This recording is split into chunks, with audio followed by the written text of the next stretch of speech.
Salut, je m'appelle Vladi Tuchinski, je suis professeur de maths et même si je vois dans vos yeux que vous crevez d'envie que je vous parle de Pythagore, de fractions algébriques ou de l'hypothèse de Riemann, de toute façon moi je ne comprends pas grand chose non plus, eh bien je vais peut-être vous décevoir, en tout cas en décevoir certains, mais je vais plutôt vous parler d'un autre sujet qui me passionne, les savons. Et plus particulièrement les savons fabriqués par méthode de saponification à froid, qui permet de fabriquer des savons solides, comme ce savon-ci, qui est un savon au petit grain de bigarade, ou ce savon-ci, par exemple, qui est un savon à la menthe.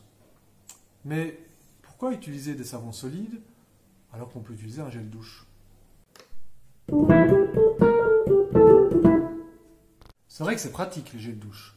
Ça sent bon, ça mousse bien, et puis pour partir en vacances c'est plus facile. Par exemple, je vous imagine, vous êtes en camping, vous faites 10 minutes de file pour prendre votre douche, il y a de l'eau partout, vous avez évidemment mis des slashes pour ne pas mettre vos pieds dans l'eau, et puis vous avez votre petit savon bio, votre petite savonnette solide, vous avez intérêt à bien la tenir, hein, parce que si elle vous glisse des mains et qu'elle tombe dans l'eau du bac, ça ne va pas être très agréable. Donc, forcément, je ne vais pas vous en vouloir si vous achetez de temps en temps un gel douche. On a tous son petit côté obscur. Mais c'est peut-être votre peau qui va vous en vouloir dans quelques années, parce que les gels douche n'ont pas que des avantages.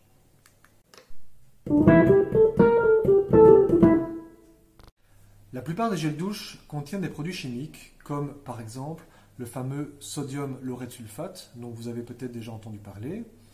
Un produit non seulement très polluant à produire, mais en plus irritant pour la peau. C'est quand même le comble pour un gel douche. En plus, les gels douche produisent de grandes quantités de déchets plastiques. Et enfin, c'est pas si économique que ça, hein, parce que le gel douche, ça part quand même assez vite. C'est un petit budget. Heureusement, il y a une alternative à tout ça, et c'est justement la saponification à froid.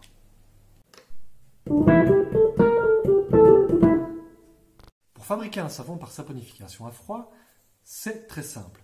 Vous prenez de l'huile, de la soude, vous les mélangez, et vous obtenez du savon et de la glycérine.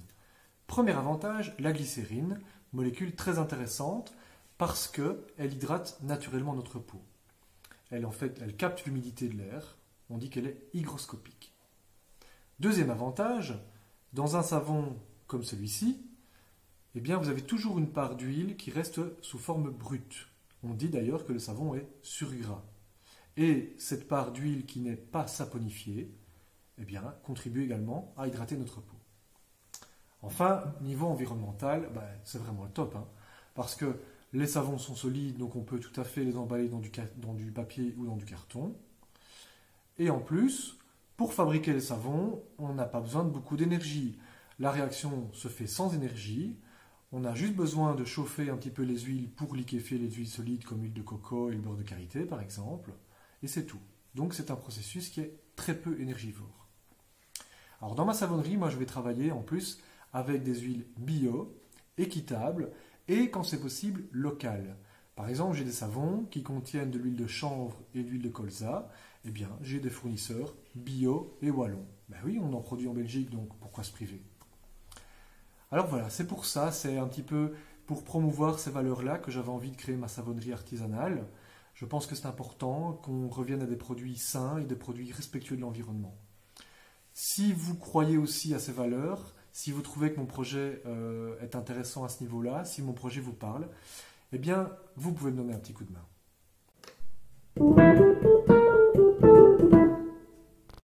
J'ai créé un financement participatif sur la plateforme Mimosa pour deux raisons. D'abord, récolter des fonds pour démarrer mon activité, mais également pour faire connaître la savonnerie à un maximum de monde. Alors, vous pouvez m'aider. Vous pouvez bien sûr participer à la hauteur de ce que vous avez envie de faire, mais si vous n'avez pas envie de participer financièrement, aucun souci, vous pouvez quand même m'aider, tout simplement en diffusant la vidéo, en parlant autour de vous, à vos amis, à vos proches, à votre famille, et même à votre belle-mère, si elle se lave.